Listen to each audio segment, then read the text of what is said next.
지금부터는 임성근 전 해병대 1사단장의 구명 로비 의혹과 관련한 저희 JTBC의 단독 보도입니다.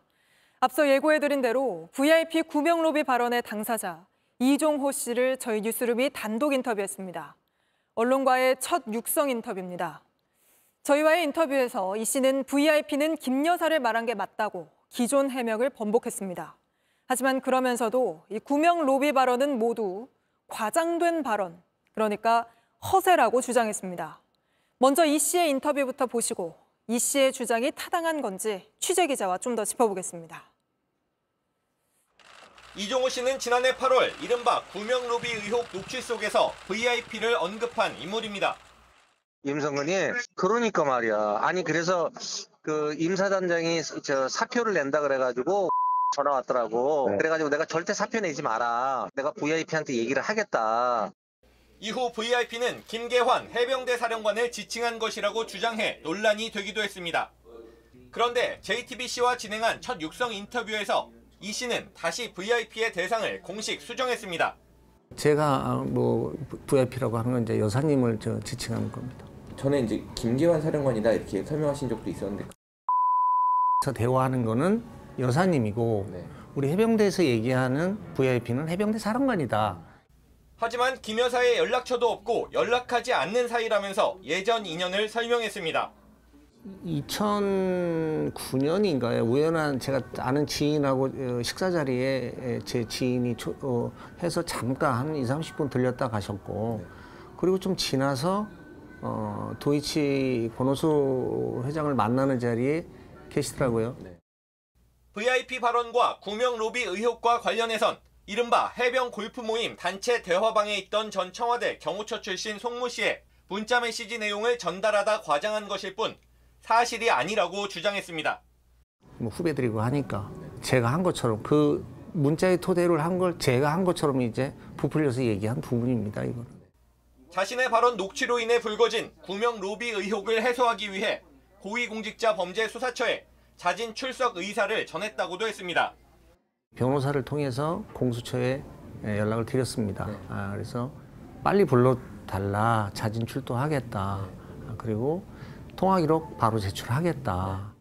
하지만 공익신고자는 이 씨가 평소 김 여사와 친분에 대해 말해왔고 김 여사를 보좌하는 사람 혹은 수행원에 대한 얘기도 했다면서 이 씨가 VIP 발언을 한 것에 대해 제대로 설명해야 한다고 말했습니다. JTBC 유선입니다. 이종호 씨를 직접 인터뷰한 유선희 기자와 스튜디오에서 좀 더 짚어보겠습니다. 자, 유 기자, 먼저 이종호 씨 주장을 좀 들어보면 임성근 사단장이 사표 내려고 하니까 내가 말렸다. 내가 VIP에게 얘기를 해준다고 했다. 이거는 청와대 경호처 출신 송모 씨의 문자를 보고 자신이 과장해서 말한 거였다는 거잖아요. 그 문자 내용은 좀 확인이 됐습니까? 제 눈으로 직접 확인하지는 못했습니다. 지웠다는 건데요. 그거에 대한 관련 발언도 있으니까 우선 들어보겠습니다. 얼마 전에 이제 와서 본인과의 한 문자를 지워달라. 그래서 이제 삭제를 했고, 근데 최근에 저한테 문자가 왔어요. 전화도 오고. 그걸 복원할 수 있으면 복원을 해달라. 자기는 다 지웠는데 복원이 안 된다. 네, 문자에 로비 관련 내용은 없었다. 하지만 지금은 지워서 문자는 없다라는 해명인데 이 부분은 추가 확인이 필요한 대목입니다. 네, 근데 송 씨도 처음에는 문자를 지워달라고 한 거군요. 그 시점이 언제입니까?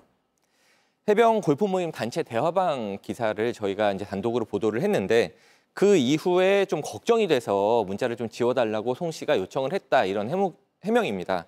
그런데 단지 이제 걱정돼서 지워달라고 해서 지웠다 이렇게 그냥 해명하고 넘어가기에는 더 큰 문제가 있는데요. 이종호 씨는 이른바 이제 해병대 사성장군 발언도 했습니다. 이 부분도 송 씨가 보낸 기사를 보고 그 내용을 알고 발언을 했었다 이렇게 얘기를 했는데 그 기사 링크도 지웠다고 했습니다. 이 부분도 한번 발언을 들어보겠습니다. 송 해병이 저한테 신문에 난 거. 조만간 해병대 사성장군이 생겨서 해병대 이제 앵카에다가 그 기사를 한 걸 저한테 보내줘요. 아, 그렇게 주고받으신 건 혹시 있으세요? 예, 없는데 제가 지금 이런 것들을 또 우리 송 해병이 부탁도 한 게 있고 그래서 할 수 있으면 해보려고 지금 하고 있습니다. 복원을 하려고. 네. 네, 복원을 해보겠다고 했지만 이미 지워진 문자를 진짜 복원을 할 수가 있을지, 복원이 만약에 안 된다면 군 고위급의 체계 변화와 관련된 대화와 정보들이 예를 들면 정말 미리 샜다는 의혹도 지금 제기가 되고 있는데 이것이 도대체 어디서 시작이 되는지를 확인할 수 있을지 의문입니다.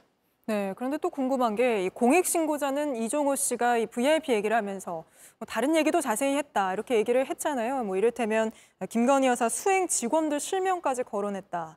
뭐 이런 이야기를 했었는데 여기에 대해서는 뭐라고 이야기합니까? 네, 공익신고자는 이종호 씨가 사석에서 김건희 여사와의 친분에 대해서 얘기를 했고 특히 김 여사의 수행원들에 대해서 실명을 이제 거론을 했다라고 얘기를 했습니다. 네. 우선 이 부분에 대한 이종호 씨의 해명부터 들어보겠습니다. 제가 앞단의 일을 그렇게 얘기를 해버리니까 번복이 안 되니까 그 다음에 제어를 하지 못하고 계속 모든 걸 제가 이렇게 한 것처럼. 김 여사와의 친분에 대해서 과시하듯이 얘기를 하다 보니까 과장이 계속 이어졌다라는 설명입니다. 또 앞서 전해드린 대로 처음에는 언론에 VIP는 김계환 사령관이라고 했다가 나중에는 김건희 여사라고 설명한 부분도 이제 과장이다, 과시다, 오해다 이런 같은 맥락인데요. 이종호 씨가 공수처 수사를 받겠다 이렇게 밝힌 만큼 이제 모두 공수처 수사에서 앞으로 밝혀져야 될 대목입니다. 네, 그런데 이종호 씨는 유선희 기자에게 오히려 이 공익신고자가 기획한 거다 이런 주장도 했다고요. 네, 공익신고자가 왜 녹음을 했느냐, 녹음을 한 그 의도가 석연치 않다라는 건데요. 직접 들어보시죠. 않았다면 어떻게 두 번 만나 세 번째부터, 그러니까 그게 작년 5월 정도로 그때부터 녹취를 했다라는 게 제가 생각하기에는 어떤 의도가 있지 않고서야 이게 가능하겠습니까? 하지만 공익신고자는 모든 통화를 녹음하는 자동 녹음 기능을 사용했기 때문에 의도를 갖고 녹음한 게 전혀 아니었다 이렇게 설명을 하고 있습니다. 자동 녹음 기능은 저도 그렇고 일반인들도 적지 않게 사용을 하고 있는데요. 이제 공익제보자는 이 기능이 있는 기종을 썼을 뿐이지 내가 어떤 의도를 갖고 녹음한 게 전혀 아니었다라는 입장입니다. 그러니까 무엇보다 최상병의 순직은 지난해 7월 19일인데 내가 그 이전부터 무슨 의도를 가지고 녹음했다는 건 최상병의 순직을 미리 알고 했다는 얘기냐, 이런 의혹 제기는 이해할 수 없다 이렇게 반박을 하고 있습니다. 네, 알겠습니다. 오늘은 여기까지 짚어보겠습니다. 유선희 기자였습니다. JTBC 뉴스를 시청해 주셔서 고맙습니다. 저희는 저녁 6시 50분 뉴스룸에서 뵙겠습니다.